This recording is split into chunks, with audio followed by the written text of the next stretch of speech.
before I forget, because I will, I have to thank my wife, Lynn. Many of you know her, and it wouldn't surprise you to know how much she has done for this project. I mean, she does things that, honest to God, I just don't even know how to do them. That, honest to God, I didn't even know that they needed to be done. From promoting the book to accounting to, I explain it really in depth at the back of the book. It's so much. So anyway, let me get started. And I know I'll get a signal from you at some point. I'll probably look at you at some point because my watch went completely dead. So I probably got more stories to read than I have time for. Let me move on with it. In August 2011, some of you know this. In August 2011, I was at a ball game with Lynn, our daughter, and our friend at what is now Oracle Park in San Francisco. And I asked the question, what's your favorite game you've ever been to? What's your favorite game? What's your favorite moment? Whatever it was. They gave me an answer. I went home and I asked a whole bunch of friends by email. I got a couple of responses from people, and I got a response from someone who hates baseball, but I asked him anyway just to give him a hard time, because that's what he and I do with each other. And his answer was so personal and emotional that I knew how to write this book. Start to ask people in the airport, on the street, at a restaurant, wherever somebody was wearing a hat or a t-shirt that had some kind of baseball paraphernalia, I'd ask them, including at movies, although I definitely asked them before the movie started. I did not go up to them during the movie. That would have been a little bit rude. Anyway, the point is I joined Facebook, got tons of stories from people, and I wound up with 1,250 stories from around the world. And the first book came out 3 years ago, and it's called Bases to Bleachers, and this book was just published last month. And what I want to say is I really make it clear to people whose stories are in the second book, this isn't because they weren't good enough for the first book. There were 1,250 stories. I knew right away there'd be a second book, and it was just chaptering and making sure that the books were of equal quality, and that's part of the reason. So, that said, let me start right away with some of the stories. We're obviously not post-COVID, but this is kind of like, I think, a perfect story for the time. And again, I want to say, and you all know this, when I brag about this book, and I do, it's never about me. It's about the stories I was lucky to get from all over the world. This is a great one. And it'll be even better if I can actually find the right page. Okay. I just wanted to have a catch. After reading the history of baseball in 10 pitches, with ball in hand, I, a former college pitcher, just wanted to try out some of the grips, the slider, the curve, even though I hadn't thrown a ball in decades. I needed someone who could catch a hard one, or one in the dirt. I didn't know anybody who could do that. So like a mother looking out for her kid, my wife, Alice, a baseball fan in her own right, posted on the neighborhood app next door, asking for someone who might want to have that catch. The responses started flowing in. A woman called for her son, followed by a couple of guys, all enthusiastic. Another wrote, "What a wonderful way to bring people together and start 2021 with a positive note. This makes me smile." Alice, in a follow-up post, wanting to ensure that this show would go on, suggested a time and place. We showed up early, not really sure if anyone else would. Comments aren't commitments, especially when they are online. I brought some baseballs and an old catcher's mitt, which I had repaired that morning. And then people started to arrive. 3 students from the North Dallas High School team came with a staff member. A 26-year-old guy, a 73-year-old man from Queens, New York, and several others in between. There was even a spectator in the bunch, as well as a reporter from the local ABC affiliate. Hellos were said, lines formed, and balls started being thrown and caught back and forth like kids at a Little League practice. But something more started to happen, beyond the catches and misses. People started to talk to each other about life, their own lives. Connections were made, perhaps friendships, time will tell. My new friend Rich, when asked why he came, he simply said, "Fountain of youth." The opportunity to do something I never expected to do again in my life. The first session ended. Some of us were exhausted, with tired arms and wobbly legs, having not thrown a ball in decades. But I think it's fair to say that most of us were energized. It remains to be seen if these wannabe stars and old diamond warriors will continue to meet. But important things had happened. People had gotten another shot at past glories. They had a chance to do something nice, to usher in a year with a little more hope than the one left behind. I plan to do what I can to get some positive attention from the respectful, wonderful kids from that high school who sometimes get blamed for minor incidents in the community. Alice, what have you done? That's from Frank Miller in Dallas, Texas. This is a story from the mother of a friend of mine. It's from the chapter, My First Game. Why this chapter wasn't the first chapter in the first book, I can't tell you. Maybe I didn't have enough stories at that time, but it's the first chapter in this book, and this is the first story. In truth, I'm not exactly sure if this is my story or my son's to share. I'm the baseball fan in the family. My husband's more of a football fan, although he appreciates the sport. I grew up rooting for the Phillies with my dad, who never stopped complaining about 1964, and I didn't care about the Cardinals until I moved to St. Louis in the 70s. That turned me into a loyal Redbirds fan. In the summer of 1980, I was pregnant, and as always, it was hot, humid, and not at all pleasant. I already had 2 children, aged 3 and 5. I wasn't feeling well, and I took myself to the doctor, who told me rather matter-of-factly that I had actually miscarried. My instructions were to go home, stay inside, and rest. Not wanting to wallow in sadness, I decided my kids should not be deprived of having fun. Instead of following the doctor's orders, I took them to Busch Stadium for a game. The next day, I decided to get a second opinion on my medical condition, and lo and behold, I was still pregnant. Now, I'm not a doctor, but I choose to believe that it was the Cardinals that sustained the boy we named Ari. His first official game was before he was even born. If that doesn't make him a lifetime baseball fan, I don't really know what would. I only wish the doctor who was so cavalier regarding my condition was alive to read this story and to see my 6'5" tall son sporting his Cardinals cap, sitting with his similarly uniformed sons on his lap. And that's from Ellen Stein, who lives in Moadine, Israel. There were 2 chapters in the book. There were 2 chapters in the first book that I consider to be so incredibly, like the heart of the book. One is about family, and one is what baseball means to me. So I've repeated those chapters, obviously different stories and different titles. In the first book, the chapter is called What Baseball Means to Me. In this chapter, it's called My Player, My Team, My Game. And this is one of my stories in the book.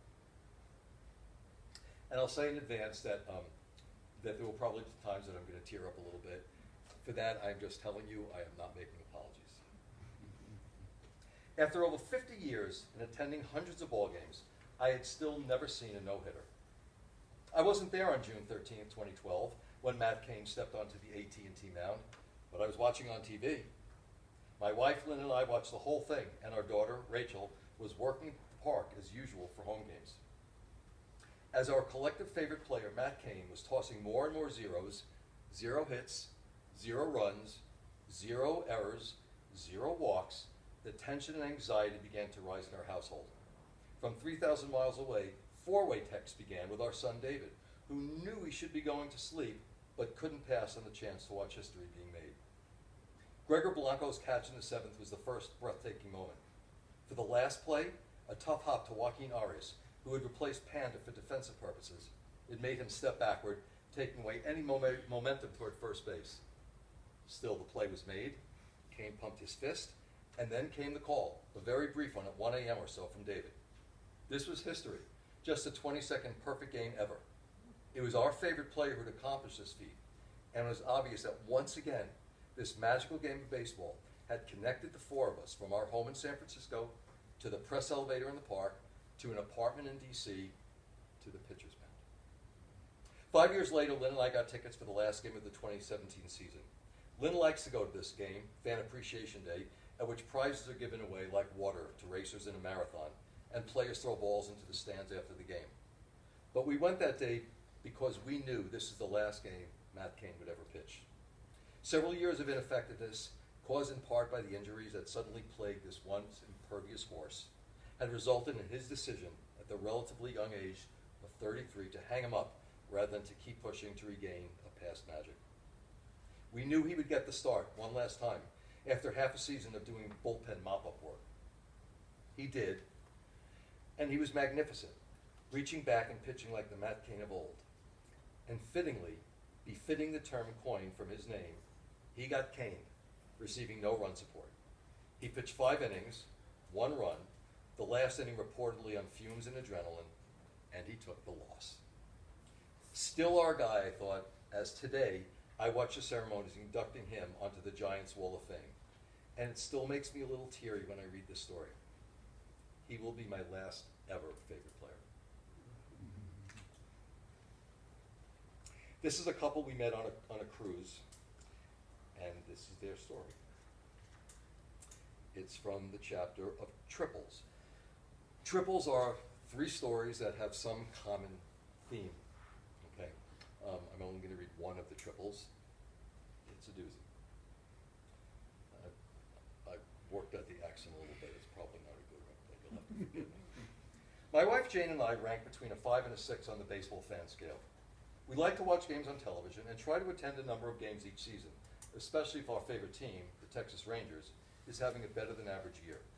In the summer of 1993, the Rangers were having a good season, attendance was up, and one of my all-time favorite pitchers, Nolan Ryan, would be pitching against the Chicago White Sox. We loaded up and headed to the ballpark. We found our seats, and right in front of us was a young couple in their mid to late 20s from Australia. As we began to chat before the game, they told us where they had been and what they had seen. They were having an adventure, making friends and memories on their travels. Their mates back in Australia told them they needed to go to a baseball game while in the United States, and this was the night. After several innings of strikeouts, walks, pop-ups, and grounders to second base, the score was 0-0. The young man turned to his girlfriend in the typical Australian accent and said, "This is bloody boring." He could not understand why Americans were so excited about baseball. His next step was to buy a couple more beers from a nearby vendor, making the rounds. Rangers pitcher Nolan Ryan, a 46-year-old future Hall of Famer, was having a so-so game for the first 2 innings. The Sox batting coach was having his hitters crowd home plate to protect the outside corner. Getting frustrated, Ryan started throwing inside, moving the batters back to increase the strike zone. Robin Ventura, an up-and-coming 26-year-old left-handed batter, came up to the plate. As coached, Ventura hugged the plate, and Ryan threw a high fastball on the inside. Ventura jumped back. To show he was not going to be intimidated, Ventura set up even closer to the plate, and, you guessed it, Ryan threw another inside fastball. With a combination of Ventura's location and the speed of the fastball, Ryan hit Ventura in the arm, and the umpire sent Ventura to first base. After 2 or 3 steps to first, Ventura decided to make his infamous charge to the mound. Ryan squared up, and when Ventura reached the pitcher's mound, Ryan grabbed him around the neck with his left arm and proceeded to beat the crap out of Ventura with his right. Both benches emptied, and mayhem ensued. The rest of the story is baseball history. At that exact moment, the Aussie exclaimed, "This is bloody fantastic! It's starting to make me homesick!" He then said he now understood why Americans love baseball. To this day, I am fairly certain this extremely excited young Australian believed that having a brawl during a baseball game was a common experience. I did not want to spoil his baseball game. And that's from Alan Foudy. The other core chapter, one was family, as I mentioned. Well, actually, I'm reading another story from the chapter, My Game, My Team. This again is a very important chapter to me, and I love this story. Baseball was my first true love. From the time I was a kid, imagining all my favorite players and imitating their at-bats. I even had a mean Julio Franco approach.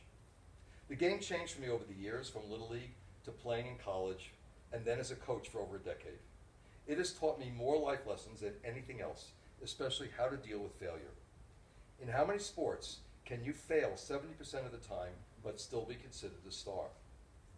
Baseball has taught me to never be fully satisfied with anything in life, especially oneself. There's always room for improvement. I love arriving to the field before everyone else. I love the smell of the fresh cut grass, the sounds of the sprinkler system, the silence of the moment, but still feeling the energy that will arrive. I love seeing a player show up before everyone to take swings, and the sound of the crack of the bat in an empty stadium. I love the family aspect of the game, and the smile or joy you see on a child's face, and notice it's the same smile you see on a senior citizen's face. I love going to games with my son, but can't wait until the day I can do the same with my grandson.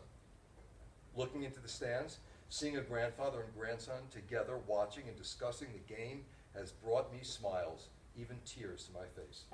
It's the one sport and part in life that while everything is evolving around us, remains the same. Except for some of the rules changes, but we can talk about that another time. The game teaches us so much: character, competition, acceptance, humility, confidence, respect, loyalty, brotherhood, friendship, and kindness. It has brought people of different cultures, races, and religions together more than anything in this world. I don't have a one-time baseball moment. Baseball has been both a reality and escape from reality. Being at the ball field is my refuge, home, enemy, and best friend. Sitting on a field before a game, taking all the pregame smells of grass, sunflower seeds, and hot dogs, and imagining the echoes of what is about to take place. It's my serenity, my sanctuary, my peace. And peace is what we are all looking for. And that's from Joshua Atkins. And one of the things I can relate to in this, and whenever I would get stories from people, so often it reminded me about something, my history. I too I'm involved in an ongoing debate with my son about whether he will wait to take his daughter, my granddaughter, to her first game. I mean, I don't know, I think if all of you would not mind kind of signing a letter to my son that says, we agree with Eric, you should wait and take Julia to her first game, I would greatly appreciate that. Well, I'm kidding. Well, No, you're kind of. I'm not really sure. Maybe in September.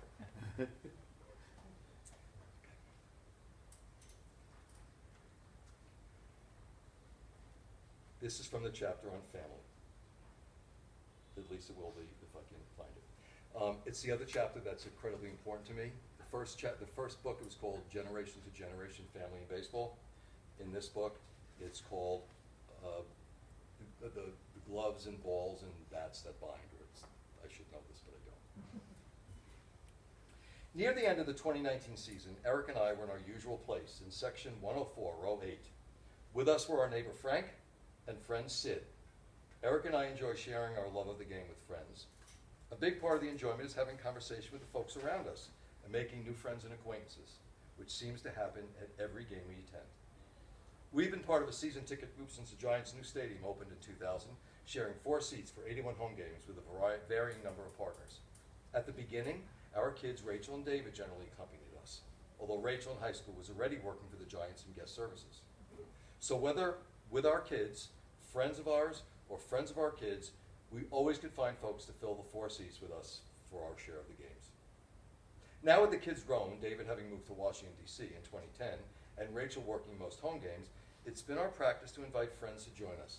And our habit is to have them sit between us so conversations are easier. And so it was at this particular game. With 4 seats on the aisle, Eric was on the inside, next to him was Sid, then me, and Frank on the aisle. At some point during the game, David texted Eric, asking if it was a good time to talk.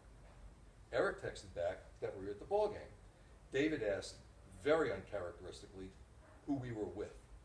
After Eric texted him back with the answer, David replied, "Oh, okay, we can talk tomorrow." Eric, being a bit of a worrier, any of you know that? Asked if something was wrong. David replied cryptically, "It depends." Not being able to let that go, Eric replied, "Worry, worry. To be clear, I'm a little worried." David responded, as he often does, "Oh, you are so needy." Moments later, my phone rang with a FaceTime call, Lynn's phone. Sorry, it's Lynn's story. My phone rang with a FaceTime call from David's wife, Lisa. These occasional FaceTime sessions come from Lisa's iPhone, David being unwaveringly attached to the Android platform, which he no longer is, but that's a different story. With the game on the field in front of us, I answered the call, and I saw David sitting, rather stone-faced on the screen. He slowly raised a tablet from his lap, and on the screen, I read the words in large letters, "Hi, future grandparents." And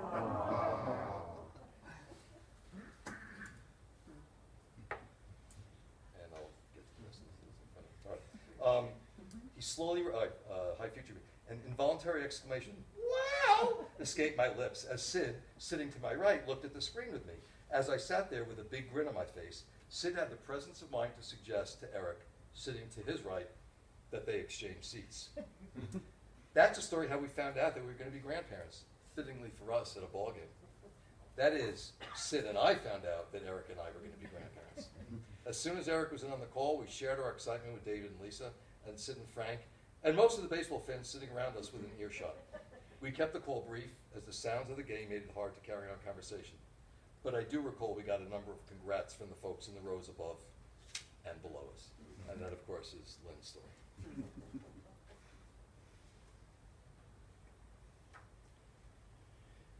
This is a story from someone in this very room.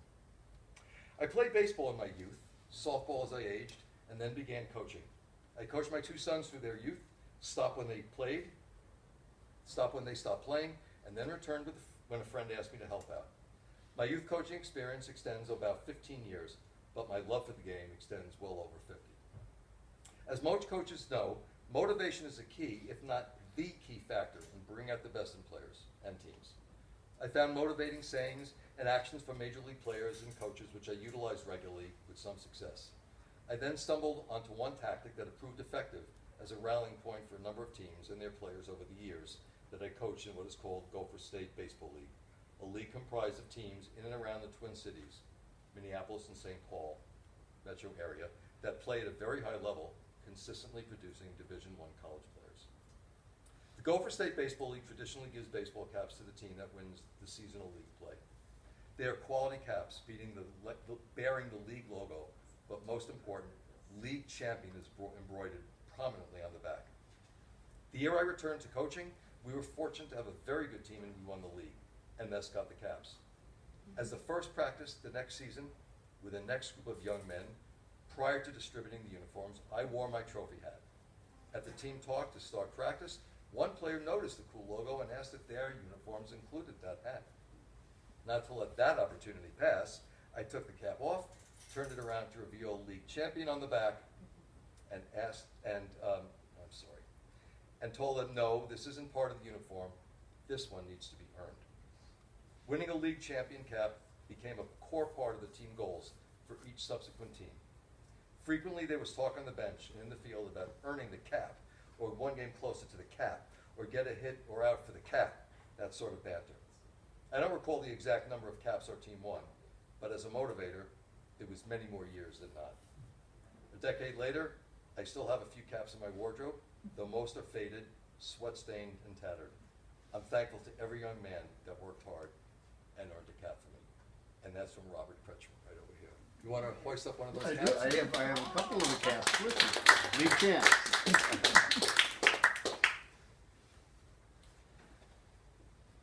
This is a story from the man who is the president of the Negro League, Baseball Negro League Museum. I had gotten the story from him before the first book, didn't use it, even though there's a chapter in the first book on the Negro Leagues, and there was a reason for it, and it's in the second book. Again, I knew there would be one, and Lynn and I had the chance to spend 30 minutes with him when we were in Kansas City. Missouri, as he likes to make sure people know, it's not Kansas City, Kansas. And this is his story. I was almost 12 years old, living in Crawfordville, Georgia, a small town about 80 miles from Atlanta and 50 miles from Augusta. It was April 8th, 1974, and Hank Aaron came up to bat in the fourth inning against the Dodgers' Al Downing. Of course, Hank was sitting on 714 career home runs, tied with Babe Ruth. I am sure the capacity crowd in Atlanta was as quiet as it was in my living room. People were divided regarding how they felt about the inevitable breaking of Ruth's record. There are baseball purists who thought that records are made to be broken, and there were those who didn't care to see records fall. Some simply couldn't abide a black man beating the Babe's record. In my town, in my house, there was no question about wanting this to happen. Reception on our television was always spotty, depending on the weather and how you turned the antenna. It was a cloudy day, which thankfully made for good reception. I sat in my mom's easy chair in the living room, waiting for the pitch. When Hank hit that home run, and I'm going to improvise here, I would like to say it was as noisy in my living room as it was in the stadium, but I was concentrating far more on circling the bases with Hank than listening. the couch was first base, the TV was second, another couch was third, and then I was at home plate, back in the easy chair. I will never forget that moment. Many years later, in 1999, as director of the Negro Leagues Baseball Museum, I had the chance to meet my idol, Hank Aaron. It was the 25th anniversary of the day he broke that record. The Kansas City Royals had brought him to the area for some functions, and I had the distinct honor of touring him through the museum. Preparing for this tour, I had been a wreck. I debated for an eternity what clothes I should wear to greet him. At the museum, there was a huge media throng. As we toured, I showed Hank and his wife, Billy, a photo of when he was 17 years old and preparing to join the Indianapolis Clowns. It had been a long time since he'd seen that photo. He mentioned that before he had the name Hammer and Hank, in the Negro Leagues, he was called Pork Chops. I asked him about that, and he said it was probably the only thing he knew how to order off the menu. I remember so many things about that day, including his comment that the day had brought back some painful memories for him. He had been under constant threat of harm as he neared the record, and he had feared for his family. After all the ceremonies, we went to the Gym Theater across from the museum. There was a public discussion hosted by sports writers Jason Whitlock and Joe Posnanski. The place was filled. After the discussion, Hank, Billy, and I adjourned to an office room where we enjoyed a great meal of Gates barbecue ribs. I couldn't believe it. I was eating ribs with my all-time hero. To this day, on the occasions when I see Mr. Aaron, he always asks if I brought ribs. And that's from Bob Kendrick, and of course many of you know that Hank Aaron passed away earlier this year or late last year. There was never going to be a chapter about watching games on TV or listening on the radio. My original thought about the book is it had to take place at a game. That notion was completely shattered by the story from my friend Sarah, who talks about meeting Ernie Banks and having no clue who he was. Some of you have heard that story. But I'm sitting there talking with my uncle, with whom I was very close, and he was very close with my dad. I never thought Uncle David was a baseball guy, and in truth I don't think he was, but he told me this story. I did not understand the importance of the following event when it occurred, although I distinctly remember it. Many decades later, I still remember it clearly, but have a much better understanding of its significance. I was 7 years old in 1934 when the second Major League All-Star game was played at the Polo Fields. We couldn't afford going to games, but I sat crowded around the radio with my dad, my brothers George and Richard, and probably a few other relatives, listening intently. Richard was a Yankees fan. George probably was as well, although he wound up becoming a Red Sox fan after meeting their owner, Tom Yorkie. My dad did not know Tom Yorkie was a blazing racist. I wanted to just say that right up front. He wouldn't have liked to do that. I just knew I couldn't follow my older brothers. It had to be contrary, so the New York Giants, along with the Detroit Tigers and Hank Greenberg, became my team. On that day, July 10, 1934, I was listening as Giants hurler and future Hall of Famer Carl Hubble stood on the mound representing the National League, ready to face the fearsome five-son of American League sluggers. To open the game, he allowed singles to Charlie Gehringer and Heine Minouche, and then, as befitting an all-star game lineup, he faced the epitome of Murderers Row. Babe Ruth, Lou Gehrig, and Jimmy Fox went down in succession, all victims of strikeouts. We could hear through the tinny radio the electricity in the stadium. Because the game was in New York, there were certainly as many American League and Yankee fans as there were National League and Giant fans, but it seemed to me that every successive strikeout unleashed an even greater roar. Hubble began the next inning by striking out Al Simmons and Joe Cronin. I felt that my joy, compared to the agony of my brothers, matched the sounds coming through the radio, although of course not with the same volume. In 2015, the All-Star game, Mets pitcher Jacob deGrom struck out the side on 10 pitches in his one All-Star game debut inning. That was very impressive, but it brought me back to that amazing day 81 years ago when I sat wide-eyed and open-mouthed listening to that second All-Star game. Again, I wasn't thinking about its meaning at the time. I just enjoyed the action. I sure understand now what it meant to strike out 5 consecutive future Hall of Famers. And that's from my uncle, David Green. He's passed away, as has my dad and my other uncle. And so I've kind of dedicated this to all the cousins. All right.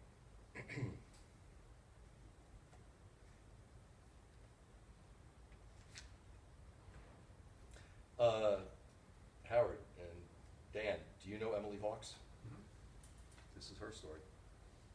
Growing up a huge baseball fan in Idaho, it took advanced planning to see my favorite major leaguers in person. When I found out the 2001 Midsummer Classic was coming to Seattle, the closest major league city, I decided there was no way I wasn't going. This is before the secondary ticket market took off, so my best and only option was to somehow obtain tickets through Ticketmaster. On the day tickets went on sale, I stayed home from school and logged onto my slow dial-up internet, listening for the familiar modem beeps.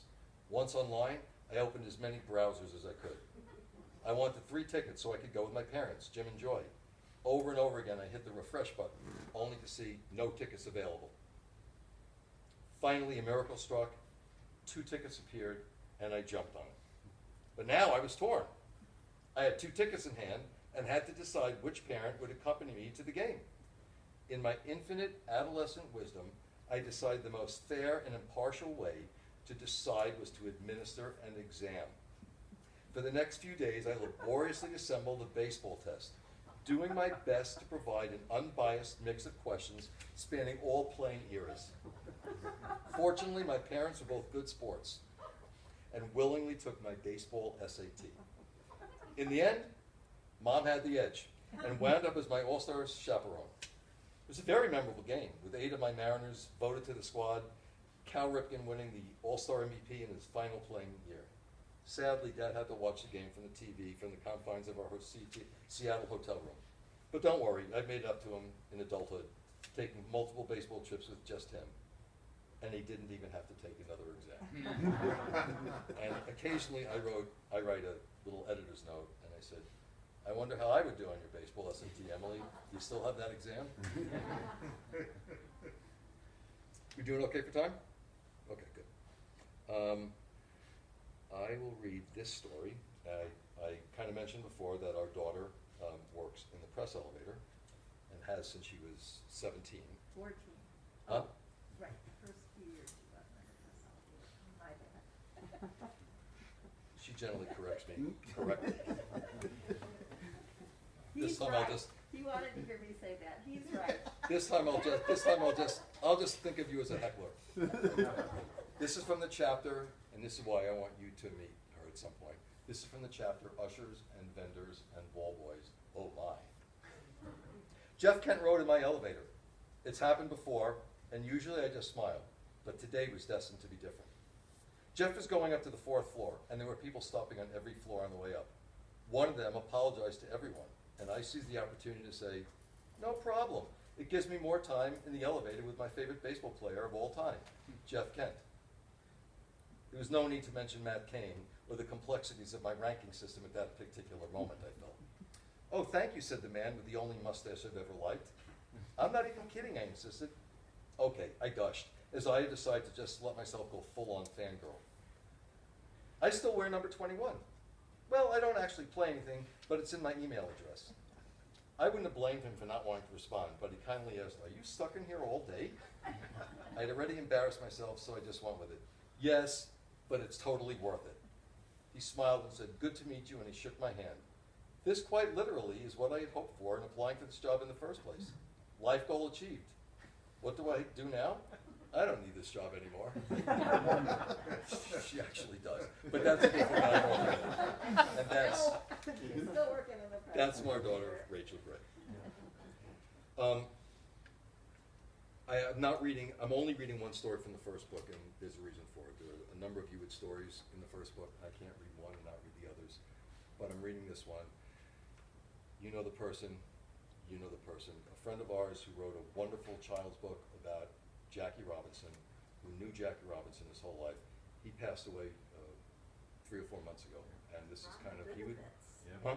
I know that. Yeah, he would be here tonight. He would. And this is, I'm reading this really in tribute to Ron. Jackie Robinson was a friend of mine. When I was a kid, my dad wrote Jackie a letter and told him how much I admired him. He wrote back and said he wanted to meet me when the team came to Milwaukee. Thus began a friendship that lasted 20 years, with many handwritten letters, lunches, dinners, and phone calls. I was very fortunate. Once after a game, he came out of a locker room in Milwaukee, and the players were getting back on the bus to go back to the hotel. I was walking toward the bus with Jackie, talking to him as he signed other kids' autographs. along came a priest with a whole parish of kids who wanted autographs. There's no surprise, Jackie began signing. The players on the bus started opening the windows, hollering at him to get on as he was holding them up.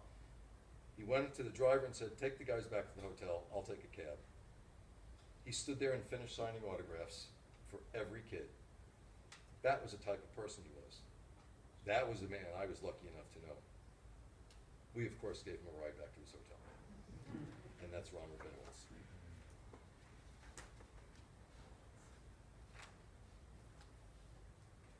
Come on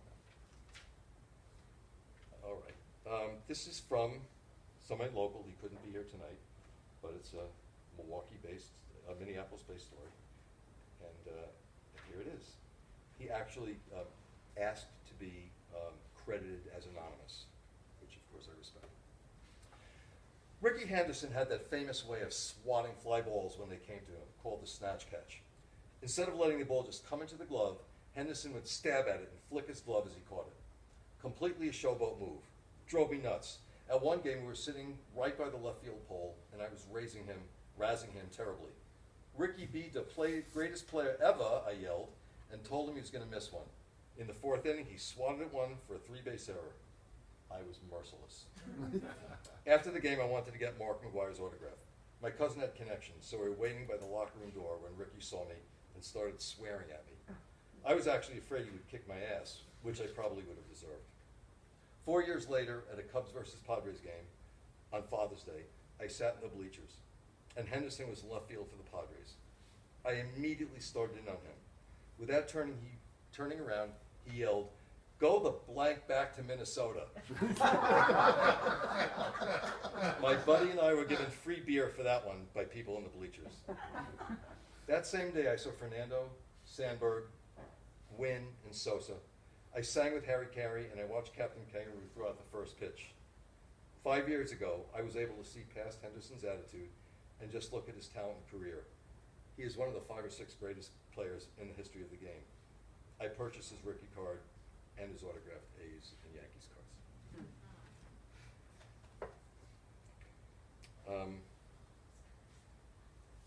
Okay, I want to read the story. This is again from the chapter, What Baseball Means to Me.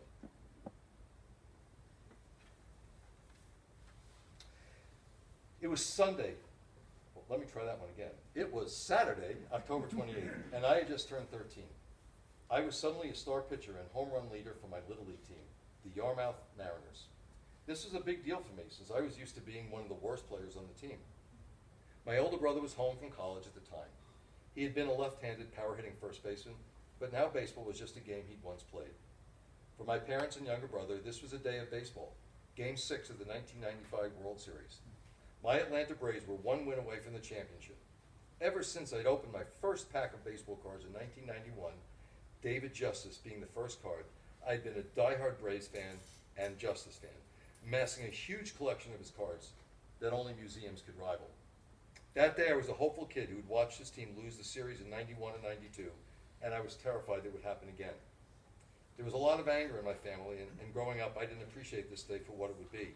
One of the few moments the whole family gathered around, united on a single cause, present and supportive. Talk during the pregame show that night focused on how Justice had made, possibly misunderstood, negative comments about Braves fans. I silently watched and agreed with his comments in the interview. Braves fans needed to be more excited. This was the World Series. Sitting in my living room with my family all around me, I didn't need any more convincing. The game was tight from start to finish.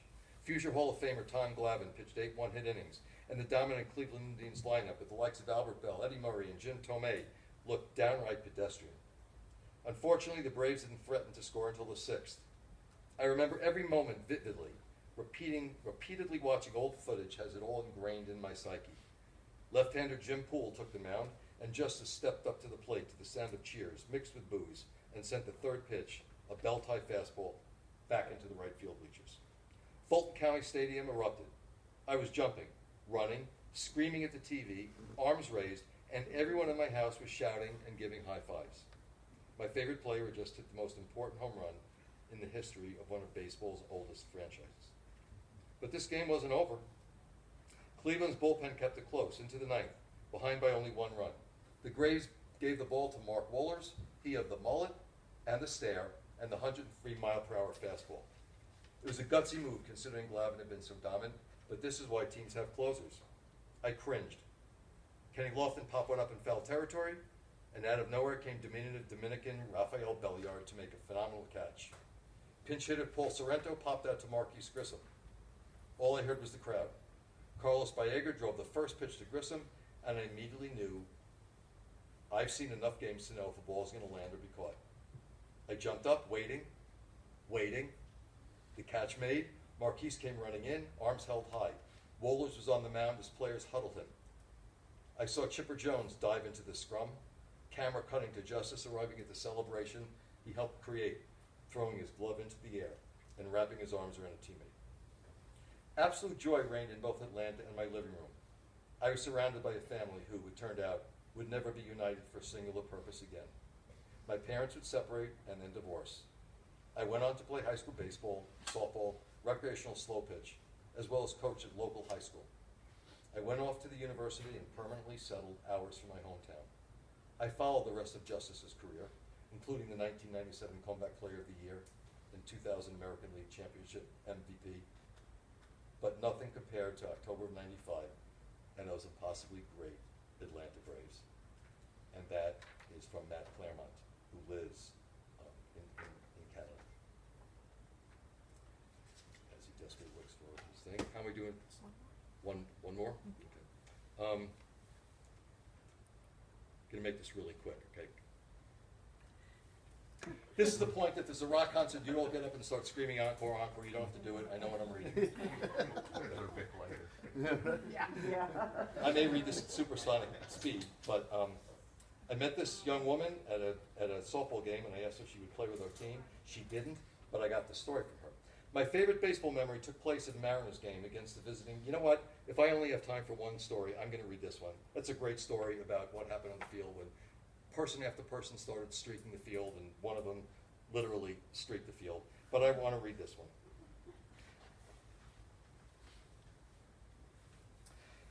In the summer of 2001, living and working as a contractor in Phoenix, Arizona, I scored 4 tickets to see the Diamondbacks play the Cubs at Bank One Ballpark. I took 2 clients to the game, Michael, a home builder, along with his future wife, and Jim McCullum, a road builder. We had pretty good seats a little north of first base, a couple of sections up. I'm a diehard Cubs fan, as was Michael's girlfriend. Michael and Jim are fans of the game, Michael partial to the Angels, and Jim a Dodgers fan. The D-backs jumped on the Cubs, but the league went back and forth. The crowd was pleasant, as is usual, but there was one kid that kept giving me a hard time because of my Cubs hat and shirt. I was good-natured about it and gave back when I could, but he really became obnoxious. He was 12 or 13, and his parents seemed embarrassed by his behavior, although they didn't do much to calm him down. In the top of the 6th, Cubs' Ron Coomer came to bat. Michael had brought his glove, and he had it on. We all had beers to manage and were enjoying the game, talking back and forth, when Coomer fouled one off toward first base. Michael and I saw the ball come off the bat, and with amazing speed, slice toward the section below us. Incredibly, it skipped off 3 sets of hands like a flat stone on calm water. Then the ball was right in front of us, and the next minute, Michael was sitting there stunned, the way a boxer looks when he gets knocked out, blinking and involuntarily nodding his head. The ball had hit him right in the forehead. You could see the imprint of the stitches within seconds. None of us spilled our beers, which were in hand, but Michael never raised his glove. As he sat there dazed, the ball rolled, and that annoying kid grabbed it. Medical staff was on Michael within minutes. It was impressive how quick, professional, and efficient they were. Michael checked it okay, and soon he was telling jokes and had the whole section laughing. Now the kid was taunting us with the ball. Michael wanted it, but the kid was being a real jerk about it. Not quite the word in the book. I thought his folks were going to take him home. In the middle of the 7th, I went to get some hot dogs, and I noticed that the vendor at the top of the stairs had brand new official league baseballs for sale, along with Sharpies. I bought a ball and Sharpie, and on a napkin, I practiced signing Ron Coomer's name 5 or 6 times. I took the ball out of the box and signed it Ron Coomer, sticking the napkin and Sharpie in my pocket. It didn't look half bad, although I had no idea what Ron's real signature was. At each section in the stands, there's a volunteer who checks tickets and helps people get seated, usually retired folks who love to be at the ballpark. Ours was an older gentleman, and I said to him, "Could you please give this ball to the guy who got hit?" He figured out what I was up to, and he said he would. I asked him to say it was from Coomer, and not to let on who it was really from. He agreed, and from the top of the stairs I watched as he gave Michael the ball. He said, "I was asked to give you this." A couple of minutes passed, and they went back to our seats. Michael told me about the autographed ball he'd received, and how great it was that they did that. I remarked how classy it was one of the opposing team, my beloved Cubbies. At this point, only the usher and I knew what was really going on. In the bottom of the eighth, Michael and the kid were still jawing. Michael wanted the ball that actually hit him, willing to trade the autographed one for it. They debated back and forth, and the kid finally agreed to the swap. They made the trade like a couple of kids, each hanging on to the other until the other released grip of their respective balls. It was pretty funny. I was laughing so hard I thought I would give it away. In the top of the ninth, the kid became more obnoxious than ever, especially because Sosa had just struck out to end the thread. The D-backs won. We said our goodbyes, and Michael and his gal turned one way to leave, and Jim and I went another way. The kid was still giving it to me, his parents looking apologetic and sheepish. With the parents looking on, Jim and I going up the stairs in the exciting crowd, I said, "Hey kid, here's the pen I signed that ball with. I thought you might like to have it." I took the Sharpie and handed it to him. "What do you mean?" he asked, and I repeated, "This is the pen I used to sign the ball that you traded for." He insisted Ron Coomer had signed the ball. I said, "Nope, it was me." His folks are now intently watching, and I noticed him smiling a little. I said, "Yep, I signed the ball, and I had the usher give it to my friend." The kid basically called me a liar. I reached into my pocket and pulled out the napkin and said, "Here, you might as well have this too. It's a napkin I practiced on. I think you'll find the signatures match perfectly." The parents were in on this a full smile now as the kid stood there dumbfounded, looking at the signatures on the ball and the napkin. A look came over his face, and he knew he'd been had. It was priceless. I smiled at him and said, "Just can't beat fun at the old ballpark, can you?" And we departed. The parents shook my hand and said thanks. This was a Saturday. Michael didn't hear the story until Monday when we met on a project. He laughed so hard he could barely stand up. Jim was riding with me, and we laughed the whole way to Tucson. It was a great day. That's from Andy Rowe, and that's my book.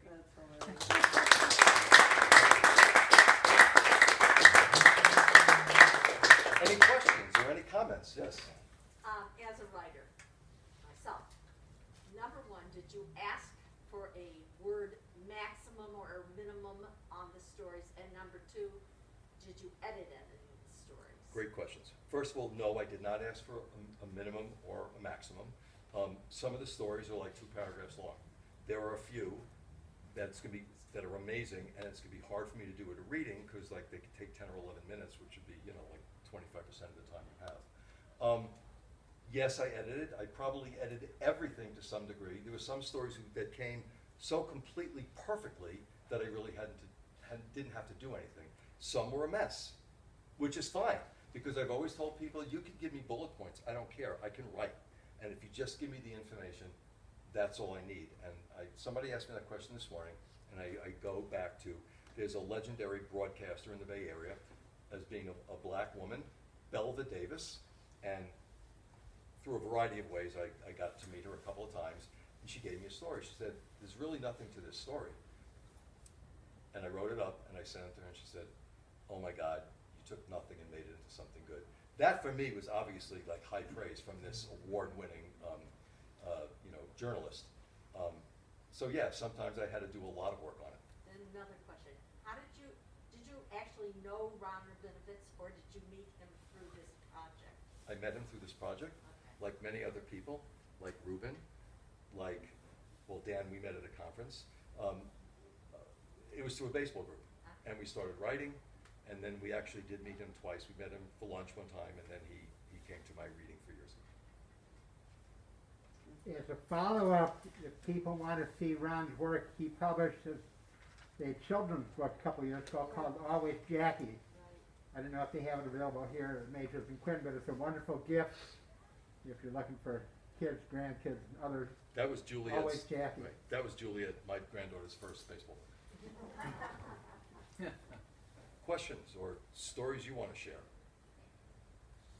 when you were assembling both books, what were you looking for as far as criteria for stories to be included in the book? It had to be interesting.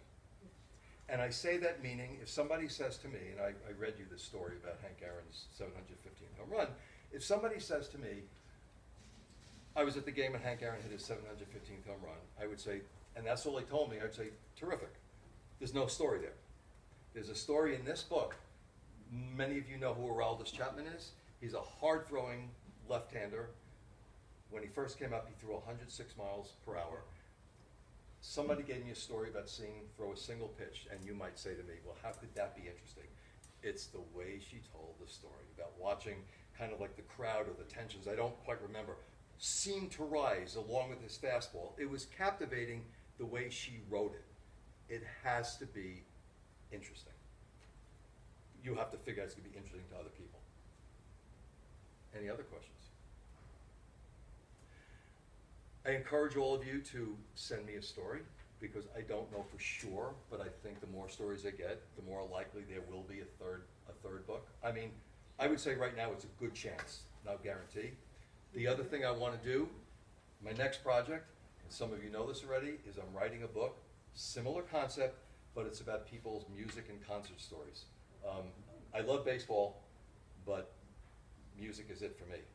And I don't care what the artist is. I don't care if it's someone I dislike. I don't care if it's Rihanna. I don't care if it's opera. It doesn't matter to me. What I learned from this book is it's never about the player. It's never about the team. It's never about the musical artist. It's about the story. And I will leave you with this very quick one. It's for my brother. He goes to see a concert. I told you guys this today.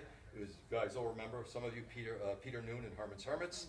Peter Noon was the lead singer. We go to a concert. He goes with his wife to a concert. Peter Noon, 10 years ago, and he buys a CD from Peter Noon.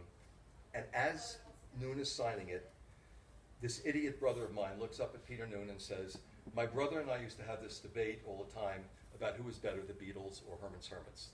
I thought Herman's Hermits, my brother thought the Beatles. Peter Noon stops from his signing, he looks up and he says, you was wrong.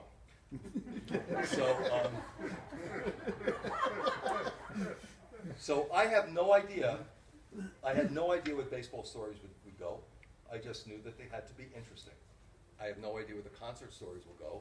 I just know that they have to be interesting. If you tell me I saw the Beatles in 1965, and that's all you tell me, there's no story there. It's good for you, I wish I had, but there's got to be something more to it. Same thing with baseball.